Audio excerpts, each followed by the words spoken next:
નમસ્કાર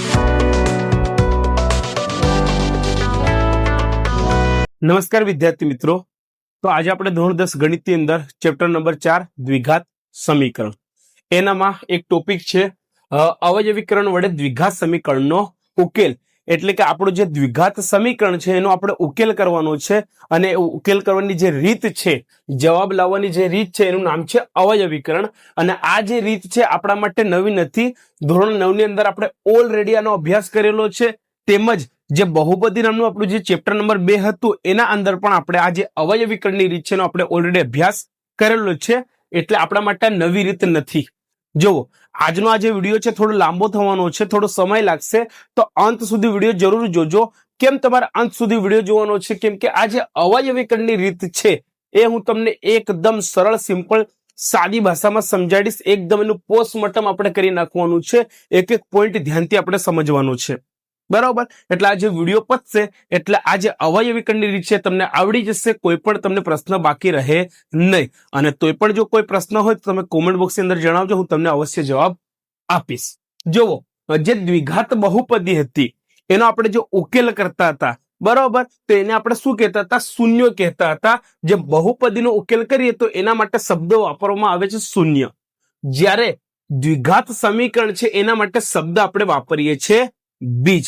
જો ઉદાહરણથી આપણે સમજીએ, જે દ્વિઘાત બહુપદી છે એ x નો વર્ગ વત્તા bx વત્તા c, આને આપણે દ્વિઘાત બહુપદી કહીએ છીએ. એવી બહુપદી કે જેના અંદર ચલની મહત્તમ ઘાત 2 હોય અને એની આગળનો જે સહગુણક હોય એ 0 ના હોય, a is not equal to 0, અને a b અને c વાસ્તવિક સંખ્યા હોય તો આવી બહુપદીને આપણે દ્વિઘાત બહુપદી કહેતા હતા. અને આના અંદર આપણે આ જે x છે, બરોબર, આ x નો વર્ગ છે, એટલે શું ભાઈ? તો x ગુણ્યા x. આની આપણે જે કિંમત મેળવીએ છીએ તો એના માટે કયો શબ્દ વાપરીએ છીએ? શૂન્ય. એના માટે કયો શબ્દ વાપરીએ છીએ? શૂન્ય શબ્દ વાપરીએ છીએ. રેડી? જ્યારે આપણને ખબર છે કે ax નો વર્ગ વત્તા bx વત્તા c બરોબર 0, તો આને શું કહેવાય? આને કહેવાય દ્વિઘાત સમીકરણ. ચલ હોય, અચલ હોય, ડાબા બરોબર જબા થાય, ક્ષમતાની એટલે બરોબરની નિશાની હોય તો એને આપણે દ્વિઘાત સમીકરણ તરીકે ઓળખીએ છીએ. હવે આના અંદર બીજો x નો વર્ગ છે. હવે x નો વર્ગ એટલે શું? તો x ગુણ્યા x. અને આનામાં બી a b ને c વાસ્તવિક સંખ્યા હોય ને a is not equal to 0 આવે તો આને આપણે દ્વિઘાત સમીકરણ કહીએ છીએ. આ દ્વિઘાત સમીકરણનું પ્રમાણિત સ્વરૂપ છે. રેડી? હવે આનામાં જે આપણે x ની કિંમત મેળવીએ છીએ, એટલે જે ચલની કિંમત મેળવીએ છીએ એના માટે કયો શબ્દ વાપરીએ છીએ? આપણે શૂન્ય શબ્દ વાપરીએ છીએ. હવે આનામાં આપણે જો આની કિંમત મેળવશું, જવાબ લાવશું, ઉકેલ કરશું તો એના માટે શબ્દ વાપરવાનો છે આપણે બીજ. શું શબ્દ વાપરવાનો છે? બીજ શબ્દ વાપરવાનો છે. તો દ્વિઘાત બહુપદી માટે શબ્દ આપણે વાપરવાનો છે શૂન્ય, જ્યારે દ્વિઘાત સમીકરણ માટે શબ્દ આપણે વાપરીએ છીએ બીજ. રેડી? અને જો દ્વિઘાત બહુપદી હોય તો યાદ રાખવાનું એના અંદર મહત્તમ 2 શૂન્યો મળે. મહત્તમ 2 શૂન્યો મળે. શેનામાં? દ્વિઘાત બહુપદીમાં. તો એવી જ રીતે શું આપણને મળે છે? દ્વિઘાત સમીકરણ. તો જો દ્વિઘાત સમીકરણ હોય તો એના મહત્તમ બીજની સંખ્યા કેટલી થશે? તો એનામાં બી જવાબ આવશે 2 શૂન્યો આપણને મળે. બસ આટલું યાદ રાખવાનું છે. દ્વિઘાત બહુપદી, ટૂંકમાં બહુપદીનો આપણે ઉકેલ કરીએ તેના માટે શૂન્ય શબ્દ વાપરવાનો છે. અને જ્યારે સમીકરણની વાત આવે, દ્વિઘાત સમીકરણની વાત આવે તો એના માટે આપણે બીજ શબ્દ વાપરવાનો છે. જો દ્વિઘાત બહુપદી હોય તો મહત્તમ 2 શૂન્ય મળે અને દ્વિઘાત સમીકરણ હોય તો મહત્તમ 2 બીજ મળે. અહીંયા શું હશે? મહત્તમ 2 બીજ મળે. શેના અંદર? સમીકરણમાં. બસ, તો શબ્દનો જે માયાજાળ છે ખાલી શબ્દ જ બદલાશે. હવે તમે પ્રકરણ 2 માં જોયું કે દ્વિઘાત બહુપદીને વધુમાં વધુ 2 શૂન્ય હોય છે. આથી કોઈ પણ દ્વિઘાત સમીકરણને બી વધુમાં વધુ કેટલા બીજ હોય? તો 2 બીજ હોય. અને તમે ધોરણ IX એટલે કે 9 માં કોઈ પણ દ્વિઘાત બહુપદીના મધ્યના પદને 2 ભાગમાં વહેંચી અને તેના અવયવ પાડવાની રીત આપણે શીખી ગયા છે. બસ, તો આને જ શું કહેવાય? અવયવીકરણની રીત કહેવાય છે. જો ચાલો ઉદાહરણથી આપણે હવે સમજીએ તો 2x નો વર્ગ માઇનસ 3x વત્તા 1 બરોબર આપણને 0 આપેલું છે. હવે અહીં આપણે જો અહીં આપણે x બરોબર 1 લેતા, હવે x ની જગ્યા પર આપણે 1 લખવાનું છે તો આપણને શું મળશે ખબર છે? અહીંયા પણ 0 થઈ જશે. જો 2x ની જગ્યા પર 1 નો વર્ગ માઇનસ 3 કૌંસમાં 1 વત્તા 1 બરોબર 0. ચાલો તો 1 નો વર્ગ 1 જ થાય, 2 એકા 2, અહીંયા 2 થશે, માઇનસ 3 એકા 3 વત્તા 1 બરોબર 0. તો આનો હિસાબ 0 થશે, એટલે ડાબા બરોબર જવાબ આપણને મળી ગયું. રેડી, 0 બરોબર 0. તો આના અંદર આપણે કહી શકીએ કે જે આ દ્વિઘાત સમીકરણ છે, આ જે દ્વિઘાત સમીકરણ છે એનું આપણને એક બીજ મળે છે. કેટલું બીજ મળે છે? એક બીજ મળે છે. એક બીજ મળે છે. અને બીજ કયું છે? તો આપણે શું લીધું હતું? x બરોબર 1 લીધું હતું, એટલે કયું બીજ મળે છે? તે આપણને 1 મળે છે. બસ. તો દ્વિઘાત બહુપદી માટે શબ્દ વાપરવાનો છે શૂન્ય. જ્યારે દ્વિઘાત સમીકરણ હોય તો આપણે એના માટે શબ્દ વાપરવાનો છે બીજ. અને આ જે દ્વિઘાત સમીકરણ છે એનો આપણે ઉકેલ કરવાની રીત કઈ છે? અવયવીકરણની રીત ધોરણ 9 માં ભણી ગયા હતા, એના દ્વારા આપણે એનો ઉકેલ કરવાનો છે. ચાલો, હા, એક્ઝામ્પલ નંબર 3 આપણને આપેલ છે કે સમીકરણ 2x નો વર્ગ, સમીકરણ 2x નો વર્ગ માઇનસ 5x વત્તા 3 બરોબર 0. આનો આપણે ઉકેલ કરવાનો છે. અવયવીકરણની રીત, અવયવ પાડવાના છે એટલે કઈ રીત? અવયવીકરણની રીત દ્વારા. એકદમ શાંતિથી આપણે સ્ટેપ ટુ સ્ટેપ, દરેક સ્ટેપ એકદમ હું તમને ડિટેલમાં સમજાવીશ. થોડો સમય થશે, પણ એકદમ આપણે આ જે અવયવીકરણની રીત છે એનું ચેપ્ટર આજે પૂરું કરી નાખીએ, એનું પિક્ચર આજે પૂરું કરી નાખીએ. ચાલો, તો આપણને શું આપ્યું છે? 2x નો વર્ગ માઇનસ 5x વત્તા 3 બરોબર 0. જો આનામાં ખાલી એક જ વસ્તુનું ધ્યાન રાખવાનું છે, એક તો એના અવયવ પાડવામાં અને એક સામાન્ય લેવામાં. બસ. તો આપણે બે સ્ટેપ જે છે એનામાં થોડો સમય થશે, એનામાં થોડી વાર લાગશે. એ આપણે હું તમને એકદમ જોરદાર શાંતિથી સમજાવું. જોવું તો હવે અવયવ પાડવા માટે શું કરવાનું? આ છેલ્લું પદ 3 છે અને પહેલા પદમાં સહગુણક 2 છે, આમનો ગુણાકાર કરવાનો. 3 દુ કેટલી થાય? 6. તો અહીંયા આપણે 6 લખી દેવાનું, પાછળ રફ કામ કરવાનું છે. ચાલો, હવે આવો શક્કરપારો બનાવી દેવાનો. રેડી? 6 ના એવા બે ભાગ પાડવાના કે જેનો સરવાળો કે બાદબાકી કરવાથી મધ્યનું પદ મળવું જોઈએ. તો મધ્યમાં -5x છે, ટૂંકમાં -5 મળવા જોઈએ. ચાલો, 6 ના 2 ભાગ પાડો. તો આપણને ખબર છે કે 2 તરી 6 થાય, 2 તરી 6 થાય. હવે -5 કઈ રીતે થાય? જો આ પણ માઇનસ હોય, આ પણ માઇનસ હોય, તો -2 -3, માઇનસ માઇનસ પ્લસ ને માઇનસ ની નિશાની, તો 2 ને 3 5, એટલે -5 મળી જશે.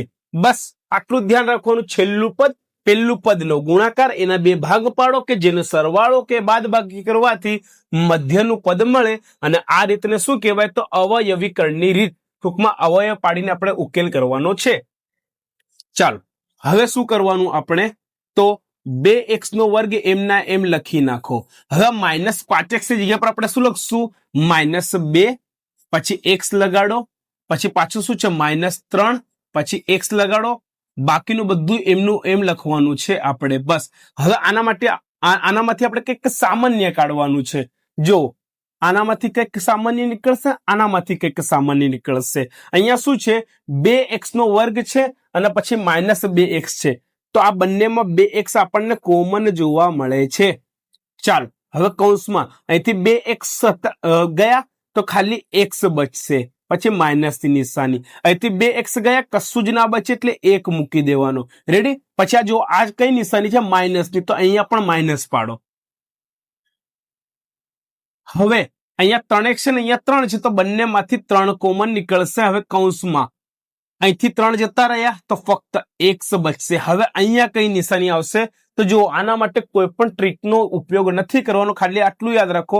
આ માઇનસ હતું તો અહીં પણ માઇનસ લખી દેવાનું. હવે અંદર કઈ નિશાની આવશે? તો આ માઇનસ પ્લસ શું થાય? માઇનસ, તો અહીંયા પણ માઇનસ પાડી દો. બસ. હવે અહીંથી 3 કોમન જતા રહ્યા, કશું જ નહીં, એટલે 1 બચે બરોબર 0 એમને એમ લખી દેવાનો. જો આપણને 2 કૌંસ સરખા મળી જવાય, આપણને 2 કૌંસ સરખા મળી જાય એટલે આપણે થોડુંક નાચી લેવાનું. કેમ નાચી લેવાનું? આપણું કામ થઈ ગયું, આપણો જવાબ સાચો છે. એટલે આપણને x - 1 આ એક કૌંસ કોમન મળી ગયો ને બીજો આપણને મળે છે 2x - 3. 2x - 3 બરોબર 0 લખી દેવાનું. ચાલો હવે આમ બે ભાગ પાડી દેવાના કે x - 1 બરોબર 0 લઈ લેવાનું અને 2x - 3 બરોબર 0 લઈ લેવાનું. સાદું રૂપ આપો. x બરોબર શું થશે? -1 પેલી બાજુ જાય તો +1 થઈ જાય. આ આપણને એક બીજ મળી ગયું, શૂન્ય નહીં. આને શું કહેવાય? બીજ કહેવાય, કેમ કે દ્વિઘાત સમીકરણ છે. આનામાં પણ આપણે x ને સૂત્રનો કરતા બનાવવાનો. -3 પેલી બાજુ જાય તો +3, બે ગુણાકારમાં છે તો ભાગાકારમાં આવી જાય. આ આપણને બીજું બીજ મળી ગયું. બસ આપણને આપણો જવાબ મળી ગયો. આપણને આપણો જવાબ મળી ગયો. તો લખવાનું અહીંયા કે માટે આપેલ દ્વિઘાત સમીના બે બીજ મળે છે. કયા કયા બે બીજ? 1 અને 3/2, 3/2 મળે છે. ઓકે, તો આ થઈ ગઈ આપણી અવયવીકરણની રીત દ્વારા આપેલ દ્વિઘાત સમીકરણનો ઉકેલ. ઓકે, સ્ક્રીનશોટ લઈ લો અથવા લખી લો.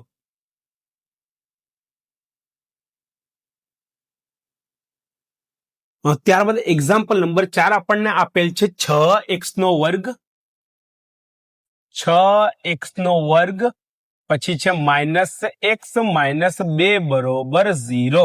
અને આના આપણે પહેલા શું કરવું પડશે? અવયવ પાડવાના છે. આના પહેલા આપણે અવયવ પાડવાના છે. જુઓ, તો અવયવ પાડવા માટે શું કરીશું?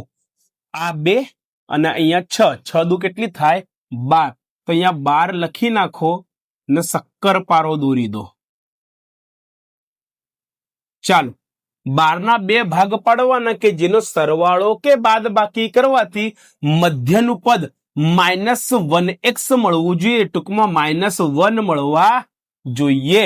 તો આખા ગામને ખબર છે ભાઈ 3 4 બરોબર. 3 × 4 3 ચોક 12 થાય. રેડી? તો આ બે ભાગ પડી ગયા કોના? તો 12ના. હવે જો આ બંનેને હું માઇનસ કરું તો માઇનસ માઇનસ પ્લસ થાય. 3 ને 4 7 -7 જવાબ આવે. પણ આપણને શું જોઈએ છે? -1 જોઈએ છે. તો આપણે શું કરીશું? તો આપણે આને પ્લસ કરી દઈએ. ચાલો, તો હવે જો પ્લસ માઇનસ -4 માંથી 3 જાય તો 1 રે મોટી સંખ્યાની નિશાની 4 આગળ માઇનસની નિશાની એટલે જવાબ -1 આપણને મળી જશે. બસ આપણા અવયવ પડી ગયા. આ જ સ્ટેપમાં આપણે થોડું ધ્યાન રાખવાનું થાય છે. બાકીનું બધું એમનું એમ. 6x². હવે આ નિશાનીઓ ધ્યાનમાં રાખવાની નથી. આ નિશાનીઓ ધ્યાનમાં રાખવાની થાય છે. પહેલા શું છે? 3 કેવા છે? પ્લસ. તો લખો +3, પાછળ x લગાડો. પછી શું છે? -4, પાછળ x લગાડો. પછી -2 એમના એમ અને 0 એમના એમ. હવે આનામાંથી કંઈક કોમન નીકળશે, આનામાંથી પણ કંઈક કોમન નીકળશે. અને યાદ રાખવાનું, આનામાંથી તમે જો કોમન કાઢશો તો આપણને 2 કૌંસ મળશે અને સરખા હોવા જોઈએ. ચાલો, તો અહીંયા 6x² છે ને અહીંયા 3x છે. જો કોમન કઈ રીતે કાઢવાનું છે આ પણ શીખવાડી દઉં તમને. અહીંયા 6x² છે બરોબર, અને પછી શું છે? 3x છે. 3x બરોબર. હવે આ 6 ના બે ભાગ પાડો તો આપણને ખબર છે કે 3 દુ કેટલી થાય ભાઈ? 6 થાય. અને x² એટલે શું ખબર છે તમને ભાઈ? x × x, x × x. તો જો અહીં પણ 3x છે ને અહીં પણ 3x છે તો કોમન નીકળશે. તો 3x કોમન નીકાળો તો કૌંસમાં શું બચે? તો 6x² ની અંદરથી 3x ગયા તો બચે શું? તો બચશે 2x. શું બચે? 2x. રેડી? અને આ 3x માંથી 3x કોમન જતા રહ્યા, કશું જ નથી બચ્યું એટલે પ્લસની નિશાની, પછી 1 લગાડી દો. બસ આ કોમન નીકળી ગયું. જો થોડી વાર લાગે તો કઈ નહીં, પણ આપણે એક એક સ્ટેપ ધ્યાનથી સમજવાનું છે. એટલે અવયવીકરણની રીતમાં આપણે કોઈ પણ પ્રશ્ન રહે ના. ચાલો, પછી શું છે? માઇનસની નિશાની તો માઇનસ લખો. પછી જો શું છે? આપણી પાસે 4x છે અને પછી છે -2, ટૂંકમાં 2 છે બરોબર. તો આપણને ખબર છે 2 માં કશું નહીં એટલે શું આવે ભાઈ? 2 એકા 2 આવે. અને 4x માં શું આવે? તો 2 દુ 4 થાય. રેડી? તો અને એક્સ ગમે તે મૂકી દેવાનું, તો અહીંયા હું એક્સ મૂકી દઉં છું. ચાલો, હવે અહીંથી પણ બે ને અહીંથી પણ બે કોમન નીકળશે. જે સરખું હોય કોમન કાઢવાનું. તો અહીંથી બે કોમન નીકળી ગયા. કૌંસની અંદર શું બચશે? ચાલો, અહીંથી બે જતા રહ્યા તો બચે શું છે? તો 2x બચે છે. પછી જુઓ, અંદર નિશાની કઈ આવશે? અંદર નિશાની કઈ આવશે? આ માઇનસ હતું તો અહીં માઇનસ લખી દીધું આપણે. હવે અંદર જુઓ, આ માઇનસ તો માઇનસ માઇનસ પ્લસ થાય, અંદર પ્લસની નિશાની આવે. રેડી? ચાલો, હવે અહીં -2 હતા, આપણે અહીંયાથી -2 જે હતા એ કોમન કાઢી લીધા છે. રેડી? તો બચશે શું? કશું જ નહીં, એટલે 1 લગાડો, બાકી બધું એમનું એમ બરોબર 0 લખી દો. માટે 2x + 1 2x + 1 આપણને મળી ગયું. એટલે નાચી લેવાનું, એકવાર નાચી લેવાનું, કેમ કે બે કૌંસ સરખા મળી ગયા એટલે તમારો જવાબ સાચો છે ભાઈ. એટલે 2x + 1 આ કોમન મળી ગયું આપણને. બાકીનું બીજા કૌંસમાં લખી કાઢવાનું. શું બાકી છે? 3x - 2 બરોબર 0. બે ભાગ પાડો એટલે આપણે શું લેવાનું ભાઈ? 2x + 1 બરોબર 0 લો, અને અહીંયા 3x - 2 બરોબર 0 લઈ લો. x ને સૂત્રનો કરતા બનાવીએ. આ એક પેલી બાજુ જાય તો માઇનસ થાય, આખા ગામને આવડે. અને બે ગુણાકારમાં છે તો ભાગાકારમાં જાય, આ બી આખા ગામને આવડે. તો એક બીજ મળી ગયું. હવે x ને સૂત્રનો કરતા બનાવો. -2 પેલી બાજુ જાય તો +2. 3 કઈ છે? ગુણાકારમાં, તો આ બાજુ ભાગાકારમાં આવે. તો અહીંયા આપણને મળ્યું -1/2, એક બીજ થયું. અને અહીંયા આપણને મળ્યું 2/3, એ બીજું બીજ થયું. આઈ હોપ કે તમને હવે અવયવીકરણની રીત આવડી ગઈ હશે. ચાલો, તો માટે આપેલ કેવું સમી ભાઈ? દ્વિઘાત સમી ના કેટલા બીજ મળે છે? 2. બે બીજ કયા કયા? તો -1/2, અને બીજું બીજ શું છે? 2/3 મળે છે. ઓકે, વિડીયો પોઝ કરીને લખી લો.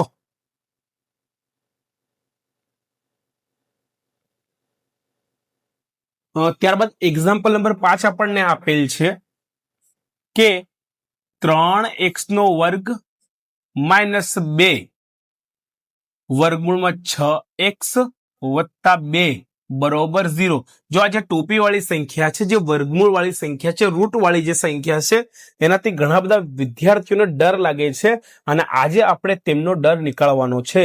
જો તમને થોડું કોન્સેપ્ટ સમજાવું એટલે આ દાખલો થઈ જશે ઈઝી, અને આખા જીવનમાં તમને યાદ રહી જશે કે હું √2 ગુણ્યા √2 કરું તો મને 2 જવાબ મળે. કેમ એવું થયું? તો આખા ગામને ખબર છે ભાઈ કે આ √2 ગુણ્યા 2 એને હું આમ લખી શકું, √2 ગુણ્યા 2, અને આનું શું થાય ભાઈ? તો √4 થાય. હવે વર્ગમૂળની નિશાની હું કાઢું તો મને શું મળે? 4 નું વર્ગમૂળ 2 થાય. રેડી? કેમ ભાઈ? એમ 2 નો વર્ગ શું થાય ભાઈ? 4 થાય. તો 4 નું વર્ગમૂળ કેટલું થાય ભાઈ? 2 થાય. એવી કોઈ પણ સંખ્યા હોય એવી જ રીતે √3 ગુણ્યા √3 કરું તો આખો બંધ કરીને લખી નાખવાનું 3, એની એ જ સંખ્યા લખી નાખવાની. કેમ એમ? તો 3 તરી 9 થાય. આ વર્ગમૂળની નિશાની કાઢું એટલે મને 3 જવાબ મળે. એવી રીતે બીજું કોઈ દાખલા તરીકે √6 છે, તો √6 ના મારે 2 ભાગ જો પાડવા હોય ગુણાકાર વાળા, તો મને શું મળે ભાઈ? 2 તરી 6 એટલે √2 ગુણ્યા √3, તો મને શું મળે? √6 મળે. બસ આ કોન્સેપ્ટ તમારે યાદ રાખવાનો છે, અહીંયા કામ લાગશે. બરોબર? એવી રીતે હવે જો મારે આ જે 3 છે એના 2 ભાગ પાડવા હોય તો હું આમ કરી શકું, √3 ગુણ્યા √3. બરોબર? આ 3 શેનો બનેલો છે? √3 ગુણ્યા √3, એટલે 3 તરી 9, એટલે વર્ગમૂળમાં 9, વર્ગમૂળની નિશાની કાઢો એટલે 3 જવાબ મળે. ચાલો, હવે આપણે કરીએ આ દાખલાનો શિકાર. હવે ભાગ પાડીએ અવયવીકરણની રીત. 2 અને 3, 2 તરી 6. ચાલો, એના એવા બે ભાગ પાડવાના મારે ભાઈ. એવા બે ભાગ પાડો કે જેનાથી મને મધ્યનું પદ -2√6 મળવું જોઈએ. તો હવે એ કઈ રીતે મને મળશે? તો √6 ગુણ્યા √6, હમણાં જ મેં તમને શીખવાડ્યું. 6 કેટલું થાય ભાઈ? 36 થાય. વર્ગમૂળમાં 36 વર્ગમૂળની નિશાની કર તો 6 જવાબ આવે એટલે આ 6 ના 2 ભાગ પડી ગયા. અને હવે માઇનસમાં આવવો જોઈએ તો આ બી માઇનસ કરો, આ બી માઇનસ કરો, માઇનસ માઇનસ પ્લસ થાય, બરોબર. એટલે આપણને 2 વાર હે ને -2 નો અર્થ શું થાય? 2 વાર √6 મળશે, એ બી માઇનસ. રેડી? તો આ આપણા પડી ગયા અવયવ. આઈ હોપ તમને હવે આવડી ગયું હશે. 3x². હવે આ કઈ નિશાની છે? માઇનસની, √6, પછી x લગાડી દો, પાછી માઇનસ √6, પછી x લગાડી દો, +2 બરોબર 0 એમનું એમ. હવે આનામાંથી કંઈક કોમન કાઢો, આનામાંથી કંઈક કોમન કાઢો. તો માટે હવે આનામાં બી પાછું આપણે સમજવું પડશે. 3x² છે. શું છે ભાઈ? 3x² છે આપણી પાસે. આના 2 ભાગ કયા થશે?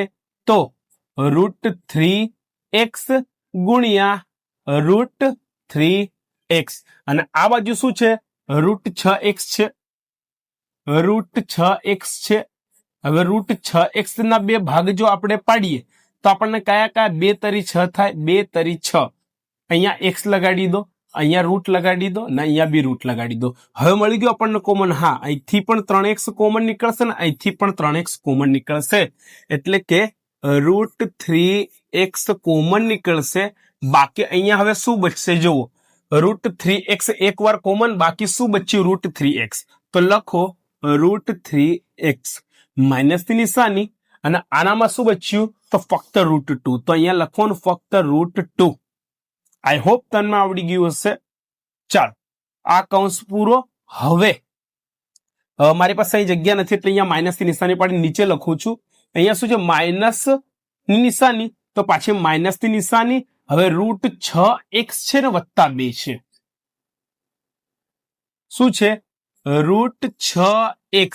એના 2 ભાગ કયા થશે ભાઈ? 2 તરી 6, બરાબર. 2 તરી 6. અહીંયા x લગાડી દો, રૂટની નિશાની, અહીં બી રૂટની નિશાની. બાકી શું છે? 2. તો ફક્ત અહીંયા 2, બરાબર. હવે 2 ના 2 ભાગ પાડો તો કયા મળે? √2 ગુણ્યા √2 બરોબર શું થાય? 2 થાય, કે 2 દુ 4 થાય, √4. એનો જવાબ શું મળે મને? 2 મળે. રેડી? ચાલો, તો અહીંથી પણ √2 ને અહીંથી પણ √2 કોમન કાઢો. તો √2 કોમન, કૌંસમાં શું બાકી બચશે? તો 6 માંથી જુઓ, 6 માંથી શું આપણને બાકી બચે છે? √3x. તો અહીં લગાડો √3x. નિશાની કઈ આવશે? જુઓ, અહીં માઇનસ હતું તો અહીં માઇનસ મૂકી દેવાનું. હવે અંદર નિશાની કઈ આવશે? માઇનસ પ્લસ શું થાય? માઇનસ. એટલે અંદર નિશાની માઇનસની. બાકી શું બચે છે? તો બાકી પેલી બાજુ √2 બચે છે એટલે અહીંયા √2 પાછું મૂકી દેવાનું. તો √2 પાછું મૂકી દો. રેડી? જો આ એક કૌંસ અને આ બીજો કૌંસ સરખો મળી ગયો આપણને. સોરી, આ બીજો કૌંસ આપણને સરખો મળી ગયો એટલે નાચી લેવાનું, આપણું કામ થઈ ગયું. શું કૌંસમાં છે ભાઈ? અને બરોબર 0 લખવાનું, બરોબર 0. ચાલો, તો √3x માઇનસ √2 આ એક કૌંસ છે. બીજા કૌંસમાં શું લખવાનું? તો √3x માઇનસ √2. તો માઇનસ √2. જો બંને કૌંસ સરખા મળે છે, આ બંને કૌંસ બી સરખા મળે છે, એની પછીના બંને કૌંસ બી આપણને સરખા મળે છે, તો બીજ પણ સરખા આપણને મળશે. તો માટે x ને સૂત્રનો કરતા બનાવીએ આપણે. √3x માઇનસ √2 બરોબર 0 લઈ લો. ને અહીં પણ શું છે? તો √3x માઇનસ √2 બરોબર 0 લઈ લો. x ને સૂત્રનો કરતા બનાવો તો x બરોબર માઇનસ √2 તો પ્લસ √2 થઈ જાય. ગુણાકારમાં √3 તો ભાગાકારમાં √3 આવી જાય. તો અહીં પણ એ જ જવાબ આવશે. x બરોબર √2 ના છેદમાં √3. બંને કૌંસ સમાન મળ્યા છે તો બીજ પણ આપણને સમાન જ મળે ભાઈ. ચાલો, આપણું કામ થઈ ગયું. ભાઈ તમને કઈ ખબર ના પડી હોય તો નીચે કોમેન્ટ બોક્સની અંદર જણાવજો. હજુ પણ હું તમને સરળતાથી સમજાવવાનો પ્રયત્ન કરી શકીશ. બરાબર, હું ફક્ત પ્રયત્ન કરીશ, હું ફક્ત કોશિશ કરી શકું છું. બાકીનું બધું તમારા પર નિર્ભર કરે છે. ચાલો, તો માટે આપેલ કેવું સમીકરણ છે ભાઈ? તો દ્વિઘાત સમી ના 2 બીજ એવું લખી દઈએ. 2 બીજ બે બીજ શું મળે છે? √2/√3 અને પાછું એનું એ લખી દે √2/√3 મળે છે. બસ લખી લો અને કઈ ખબર ના પડી હોય તો કોમેન્ટમાં મને જણાવી દો.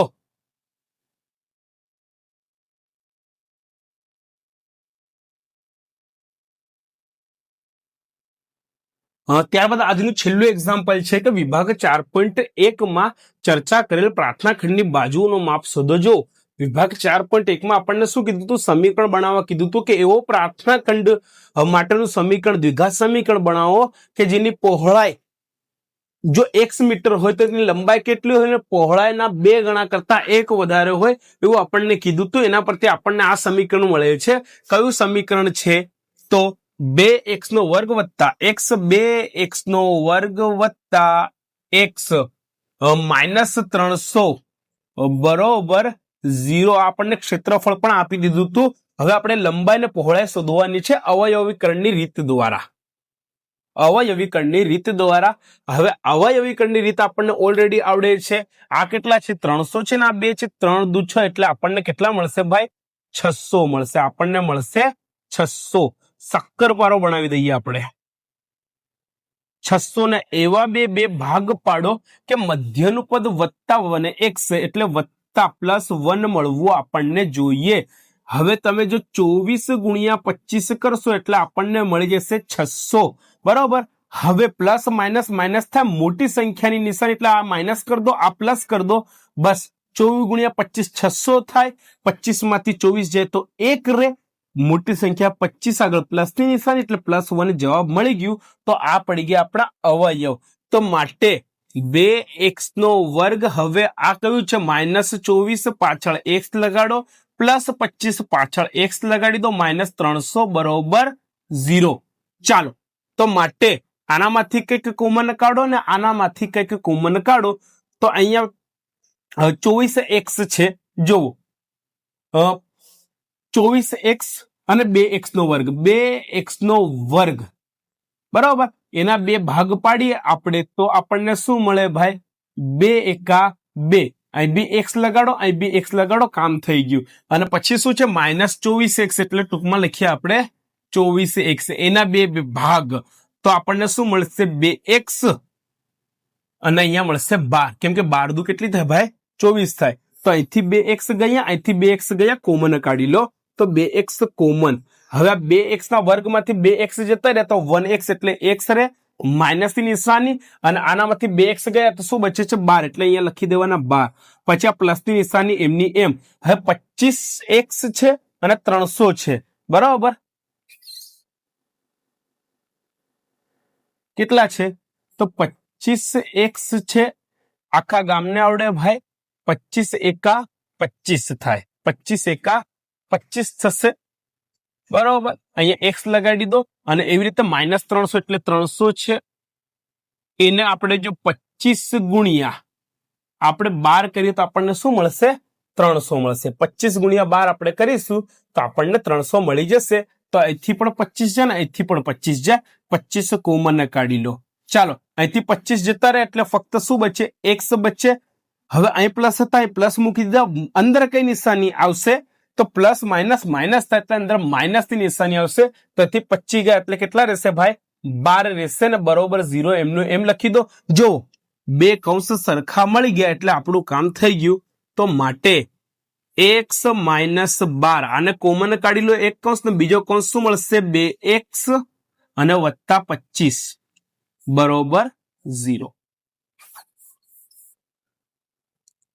ચાલો તો માટે આપણે લેવાનું ભાઈ x - 12 બરોબર 0 લઈ લેવાનું. એવી જ રીતે 2x વત્તા 25 બરોબર આપણે 0 લઈ લેવાનું 0. ચાલો x ને સૂત્રનો કરતા બનાવો તો -12 પેલી બાજુ જાય તો +12 થઈ જાય. એક આપણને બીજ મળી ગયું. એવી રીતે અહીંયા જો x ને સૂત્રનો કરતા બનાવવાનો તો -25 થઈ જાય પેલી બાજુ જાય તો, અને આ 2 ગુણાકારમાં છે તો ભાગાકારમાં આવી જાય બરોબર. તો આ આપણને બીજું મળી ગયું. ચાલો 25 ના 2 ભાગ એટલે 12.5 બરોબર. આને તમે 12.5 -12.5 પણ લખી શકો છો. પરંતુ આપણને એક વસ્તુ ખબર હોવી જોઈએ કે લંબાઈ કે પહોળાઈ માઇનસમાં ના હોઈ શકે. જે આપણે ઓરડો બનાવવાનો છે, વાસ્તવિક પ્રાર્થના ખંડ બનાવવાનું છે, બરોબર, એની કલ્પના નથી કરવાની, બનાવવાનું છે. એટલે આ જે લંબાઈ કે પહોળાઈ હોય એ કદી પણ માઇનસ એટલે કે ઋણ સંખ્યા હોઈ ના શકે. બરોબર, તો આપણે લખી દેવાનું અહીં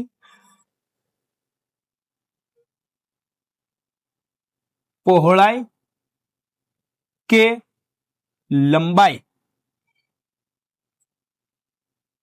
ઋણ ના હોઈ શકે, ઋણ ના હોઈ શકે. માટે x બરોબર, x એટલે શું આપણે ધરીતીની પહોળાઈ બરોબર 12 મીટર. બરોબર, પહોળાઈ કેટલી લેવાની છે? 12 મીટર લેવાની છે. તો માટે લંબાઈ, લંબાઈ કેટલી હતી? બમણા કરતા એક વધારે. લંબાઈ બરોબર બમણા એટલે 2 ગણા 2x વત્તા 1 જેટલી, એટલે 2 ગુણ્યા, ચાલો x ની કિંમત આપણે 12 લઈ દી છે, વત્તા 1, 12 દુ 24, 24 વત્તા 1, તો આપણને મળશે 25 મીટર. 25 મીટર. બસ, તો માટે આપણને આપણો જવાબ મળી ગયો. પ્રાર્થના ખંડ માટે પહોળાઈ કેટલી આપણને મળશે? પહોળાઈ બરોબર આપણને મળશે 12 મીટર. જ્યારે લંબાઈ બમણા કરતા 1 વધારે, તો લંબાઈ બમણા 12 દુ 24 વત્તા 1, 25 મીટર મળી જશે. અહીંયા આપણું એક્ઝામ્પલ નંબર લાસ્ટ 6 પૂરું થાય છે. લખી લો.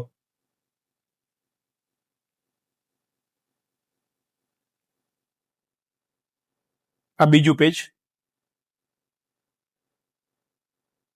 ઓકે વિદ્યાર્થી મિત્રો, જો તમને કોઈ પ્રશ્ન હોય આ રીતની અંદર અવયવ પાડવાની જે રીત છે, અવયવ વિકરણની રીત, તો નીચે કોમેન્ટ બોક્સની અંદર તમે જણાવી શકો છો. મળીશું હવે નેક્સ્ટ વિડીયોમાં. ધન્યવાદ. જય હિન્દ.